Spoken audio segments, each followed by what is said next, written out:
everyone to our live video today. My name is Gabby, and I am joined here today with Bridget Barnes, who is our Common Sense Parenting expert. And we are talking all things summer. So I can imagine your kids may have been out of school now for a few weeks, and you might be hitting the point where they're getting a little bit antsy, or maybe you, mom or dad, are getting a little antsy and are looking for some fun new summer activities. And with those activities, why not make them a little more educational and help everyone in the family get something out of it? So we are talking all about that today with Bridget. So if you have any questions about this topic as we go through our discussion, make sure you leave your question in the comments below, and we will get to that at the end. And make sure you like this video and please share it with your friends. We're really trying to get the word out on some of these fun summer activities. And I know if this is something you're watching that you may be wanting to know about, I'm sure you have a friend that does as well. So thank you. Bridget, how are you doing today? I'm doing pretty good, Gabby. Thanks for asking. It's sunny here, so we're always loving that. Yeah. Yes. Good time to get outside. Yes, great summer in Nebraska for sure. Okay, so going into our discussion questions here, the first one we have is, what are some key strategies that parents can use to integrate learning into their children's summer activities without making it feel like schoolwork?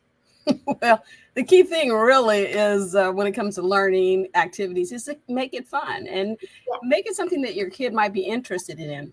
For example, if your kid is interested in dinosaurs, you could freeze some little dinosaurs into ice, like little eggs, and then put them around the place, your yard. And then the children search for the dinosaur eggs. And then you give them some safe tools to chip the ice away or dissolve the ice and get the dinosaur out. And then the child who discovers the most and can label the dinosaur wins a cool little prize. That could be something that you could do that really doesn't cost a lot of money, and children learn about dinosaurs and interact. Or try something new, like you can do an interactive learning activity. I really like spelunking. You know what spelunking is? I don't. It's cave discovery. In the US, we have lots of caves, like underground rivers and waterfalls and things that are in caves that are pretty cool for kids. And my son really loved that when he was little. And you can do nice little sightseeing tours that are right in your state or in a nearby place. So I would suggest doing a little spelunking and discovering what's under the ground could be a fun thing for families to do. I love also to involve my community. I live in a cul-de-sac, but when you can get some kids to understand about community engagement and civil responsibility by doing some fun things with your neighbors, like do a car wash and wash everybody's car.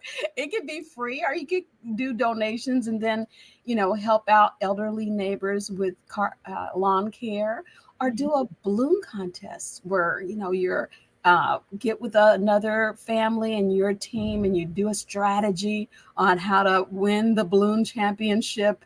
Or you could do a putt-putt golf across the different lawns and the kids can build it and learn about construction and about the history of golf for that matter. It could be a fun picnic at the end, and it could go over the course of the summer. So there's so many things that parents and families can do right in their own backyard. Mm-hmm. Yeah, those are great examples, and really are examples that can span across a lot of different age groups, and they're definitely multi-layered. So you might think, okay, if we have that car wash and we can teach our kids the value of hard work for a reward maybe, or whether it's community service, like you said, with helping the elderly and washing their cars maybe. There's so many skills that are also layered within that. So, off the top of my head, like teamwork and social skills and communicating of who's washing what part of the car. And so, quick things like that might take up an afternoon can definitely reap the rewards of a lot of skills learned, as well as having fun. So that's awesome. Kids don't even know they're learning. They're learning and they don't know it yet. And that's the beauty of the activity is kids don't know, I'm learning how to get along and how to problem solve and how to, help someone else. There's not everything is found in a book. And so getting out into the community and doing things, a great, great opportunity. But there's things that you can do in your own backyard. I mean, I just feel like you could go now. We have the internet. It's a wonderful thing when you use it well, right? Yes, definitely. And That so, kind of leads us right into the next question we oh, had on screen time. So, okay. how can parents balance screen time with educational content during the summer? And with that, do you have any recommended apps or programs that promote learning through play? Well, definitely.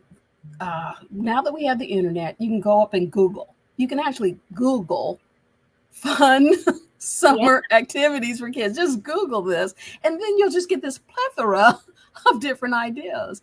And you can, if it was me, I would have my kids go with me, and when we Google it, and then pick the top 10. Pick your top 10. Everybody pick their top 10, and then have a family meeting where everyone comes together and you think about your family budget and your schedule that would fit some of these fun things, and start small, like maybe chalk hopscotch, where the kids would, just draw on the ground, and at the same time learn about addition and multiplication while they hop around to the different numbers, or do uh, glow in the dark bowling. How about that one, where they get to do kind of chemistry? It has never been so fun when you create a kind of a glow in the dark nighttime bowling alley in your backyard. I mean, you can just go to, up online and find all kind of wonderful things. But there are some really great apps, Mhm. Gabby, that I think I began to kind of dive deep in there, and I was like, wow, this is a good assignment for me. Yeah. So I share this with my trainers and with the parents. But some recommended apps I would suggest is Khan Academy for kids. It's Mhm. free. I love free. Don't you love free? We like free, right? Yeah. Khan Academy. Have you heard of that? Yeah, I'm going to go ahead and link it for people watching in the comments while we discuss it. But yes, I think we have talked about that before, Have- maybe on one of our Okay. previous lives. Yeah. Maybe. For kids 2 to 8, and Khan Academy has a library of, thousands of kids' books, reading games, and more.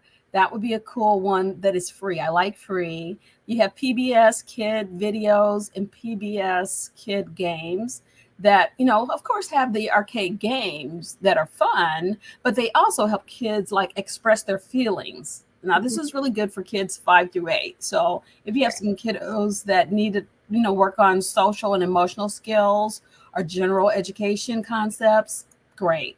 Prodigy Math. I mean, it's been around for a long time. Everybody kind of knows about it, and it's probably the most popular math game for families, and has really kind of a fantasy theme web of games for kids of all ages. So that's a place you can find a lot of games for kids of different learning needs and of different ages.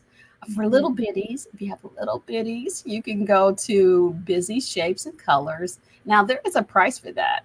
So note to self, but it's good for kids 2 to 5, I think. Just about a visual and association about things I like, and kind of seeing how your child gravitates and how they process and some of their strengths and things that challenge them. So yeah, I like them all. Brain Pop Junior. I could go on and on. Definitely is a cool. It has everything: English, math, art, music, everything. So if you go to Brain Pop Junior, you're going to find a little bit for everybody. Probably best for kids 5 to 9 years of age up there. So lots of cool stuff. I went and found on Sign Up Genius, which you wouldn't think, that's an app for kids, but they had fun home and outdoor learning activities that they gave you 60 very clear step-by-step instructions. So if parents just don't know how to begin or how to do it, you could probably go up there and find some of that. But there's so many great apps out there, and you can do your research on what works best for you. Mm-hmm. Wonderful. Yeah, I went ahead and linked some of those in the comments as Bridget was discussing, and make sure to take a look after this live. So, we've gone through some of those apps and we've spent a little bit of time on the computer and, now we're ready to really get outside. So, what role does the outdoors play in a child's learning and how can parents make the most of outdoor activities this summer for educational purposes? Well, I think that it's really important that you kind of really get kids involved in making those choices about outdoor activities, what they feel more comfortable with, and what they would like to do in the outside. Some children want to go exploring, some kids like the water, whatever activity they like, and then being able to couple that with some learning activity, whether it's swimming and find out what's in water and what's in places that we never thought of. There's like discovering new animals that are in deep water, seas or oceans and things like that. So if you do some activity, always just try to put a little bit of learning into there, not so much that you drive your child crazy, a little bit, and jazz it up. And you lean in, don't just send them out, go, we made some water park out here, now go play. But you kind of be jazzed about the learning activity, and then your children have a buy-in as well. When you like, oh, I discovered something. I didn't know that animal did that, or that this is what happens when you mix this chemical with this other one. So I think when parents lean in, then kids lean in as well when it comes to learning activities and fun things to do during the summer. Yeah, for sure. Let's switch gears and talk about reading. So, how can parents encourage a love of reading in their children over the summer months? Well, I'm not biased, but I am. I would say go to the Boys Town Press. And the reason why I like the Boys Town Press, because it has a little bit for everybody. If you're a teacher or if you're a paraprofessional or you're a parent or you're a kid, it just has a little bit for everyone up there on the site. And they even have like worksheets that you can download for free and do a worksheet. I love free. So that was definitely something I'd like to see. And then kind of start your book list. So go up there with your kid and let them see some of the books. And they have really cool little videos on the books. Like this one I have. I don't know if you guys can see it. Here we go. I did it so people could see. Yeah. So Molly and the Runaway Trolley. I really love this book for younger children. And it really talks about how kids can learn how to put the brakes on their stress or feeling worried. And it's very entertaining little book. And there's a video up there that will let you know about what's inside the book if you are concerned about a book, content, and reviews. So go up there. It's really cool and a really great book for little kids. Now, one that would be, I think, good for older kids might be this book called The Adventures of Jeff and Reed. Yes, The Adventures of Jeff and Reed. And this is a story that captures like the anxiety and the disappointment and the hard-earned triumph that these two experience, whether they're dealing with bullies or whether they're dealing with feeling like outsiders, as well as their achievements. And they kind of persevere and feel kind of self-respect and courage that kids need to learn in school and in their everyday life. I really thought that was a very wonderful children's book that I would suggest to parents of a little bit older tween age. Perfect. And, I think we may have a resource on our website. I'll have to check, but making it some kind of challenge is always really fun too. I remember growing up when the book fairs would come around at school and there would be a reading challenge, that might make, if you have a kiddo who's a little bit more competitive, maybe not super jazzed about reading, if there's a challenge and a prize tied to it, they might say, I really want to win that when I come back to school in August and prove to everyone how many books I read or whatever the challenge may be. So there's definitely ways to spin it, I think. I know my sister right now with her granddaughter, they are reading a book, and I can't for the life of me remember the name of the book. I was just going over it in my mind right now, but they're reading the book before they watch the movie. So that's a great method too. Yes. Yeah. So I thought that was really cool, and they get to discuss it, and then they watch the movie and they have a popcorn and whole night and they all do that. So it's kind of a book club situation going on over there. That they Yeah. have a period of time to get through that book so they can watch the movies. And then you can compare. Do you Mhm. like the movie or the book better? Yeah, Great exactly. one. There's so many and they're long, but the Harry Potter series would be an awesome one. And that will Mhm. take you through the whole summer at this Oh, point. You and might have then some. a week, yeah. But so fun. That's a Yeah. great challenge. Awesome. But yes, definitely check out the Boys Town Press if you haven't Mhm. already to see the book that Bridget showed and so many others. So I'll link that below. What are some creative ways to teach math and science throughout the summer in activities like cooking, gardening, or traveling? Well, if you're asking me, I'm going to go for the cooking. Yes. But I really get a kick out of, and working with my son or my husband in the kitchen, is to go on YouTube and find some recipe that I've never done, some food I haven't eaten, then make that from scratch, and then see if we, like, oh, that tasted really good. And if it does well and everybody likes it, I feel accomplished by that. But if it doesn't go so well, we learn some valuable lessons as well. And so it's a great experience to, whether you're planting things. Last weekend we planted things in the backyard, and we figured out we're better with peppers and things like this. Yeah. We tried some other vegetables last year that crashed and burned, and so we're just going with our strengths this year. That's all right. You Yeah. tried, and that's what counts. It's funny when you do like strawberries, and then you see the ones at the grocery store that are bigger, and then yours on your little bush are teeny tiny. But it's just fun to do that, and to be a family getting dirty, and being involved in that activity, and especially with things that happen in our daily life. When kids learn that they can have learning experiences in their daily life, then learning isn't this thing that's away from me, that is in a building with, it is something that's a part of me, and I'm going to learn always throughout my life. That's really how I feel about it, and what I like to instill in my children. Definitely. In the summer, how important is it for kids to stick to a routine? Can parents be a little bit more lax, let them sleep in? What would you recommend as the expert?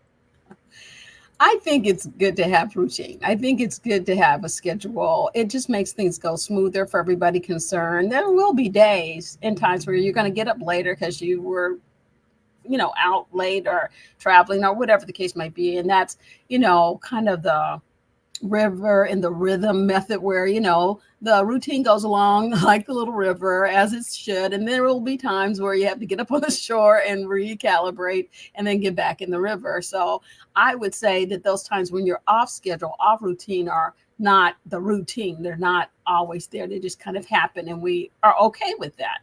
But I would say having a routine really helps parents and helps children know what are we supposed to be doing, what's going to happen. They don't feel bored. They kind of know, and they've been part of making that routine. So if you have a family meeting and sit down and say, okay, guys, here's your top 10 list. Let's look at the calendar, place it on there. Who's going to be in charge? The kids are in charge of managing it, seeing what routines are working well and what things are not working, and who's abusing free time. I mean, there might be a little bit of that, and discussing that at a family meeting. So I think having routines is not a bad thing. It shouldn't be a bad word. It is just something that makes us get to the fun sooner. Yes, definitely. And it makes adjusting to back to school easier too, especially for older kids, teenagers. If they're sleeping till 10, 11 a.m. and then the next week have to get up at 6 a.m., that is a brutal adjustment. So It really is. It really is. So keeping that routine in there in some way, and allowing some flexibility in it to, so not too regimented, but there are times when we're going to get up later and do things a little bit different. definitely. We just have a couple more questions for Bridget. So if you're watching live and you have a question on making learning fun this summer, leave in the comments now and we'll answer it at the end. Otherwise, if you happen to be watching this later, maybe tonight or over the next few days, and you have any follow-up questions, you can always message our page and I'll help facilitate an answer for you.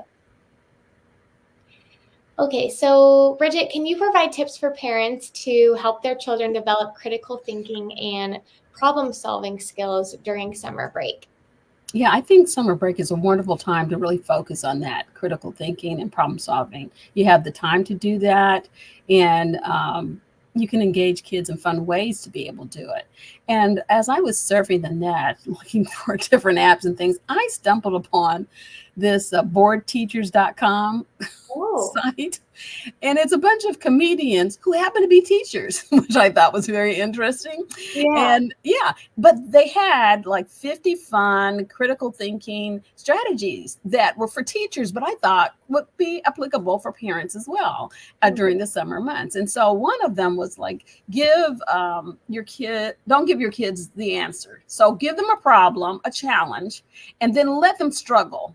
Now, up until the point they get frustrated, when they're at the frustration level, then you can support or give suggestions or give hints or whatever to help, kids. And I think like 2 or 3 summers ago at a family reunion, I gave a problem to a bunch of kids. It was pretty fun and they were frustrated. And then we gave them some hints. And when they solved it, I mean, you couldn't pay for that feeling they felt. They were like, yes, we did it. And we did it together. So that was great. I think another cool one, Gabby, is like a controversial issue barometer. So you have kids line up according to where they feel their opinion lies in the barometer of this controversial topic. And then they get to share their opinion without judgment, and also learn about how to have civil discourse without anger or name calling, which everybody needs to learn. So I think that, there's some really cool things up there. 50 fun critical thinking strategies that they have at the boardteachers.com site. Yeah, that's fun. And it could be, controversial, or it could just be, is cheese pizza better than pepperoni? And then exactly. they out, it could be like fun. Yeah, I like that. Let's start small with, what do we think about turnips? Yeah, that's great. What a fun tool. Okay, 2 more questions here. What advice do you have for parents of children with different learning styles to ensure that each child remains engaged and motivated in this summer learning? That's a good question, Gabby, which I think most parents probably, struggle with. I think you have to allow more time during an activity to allow the child that needs more time to process information to keep up with the group, and the group not get frustrated that we have to keep stopping or doing. So create process time inside activities. Take lots of breaks.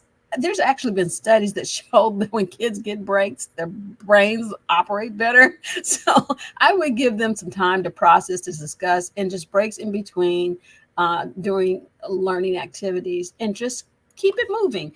Do little bursts of learning sandwiched in between fun activities. Okay, so not everything's like, let's learn. It is, okay, here's something we're learning, but it's inside of something very fun that we're doing. So try to think of those 3 things. Keep it fun, keep it moving, take lots of breaks, and allow for process time. I think if you stick in that area, you should make it okay for kids of different learning abilities. How can parents use summer as an opportunity to teach social skills?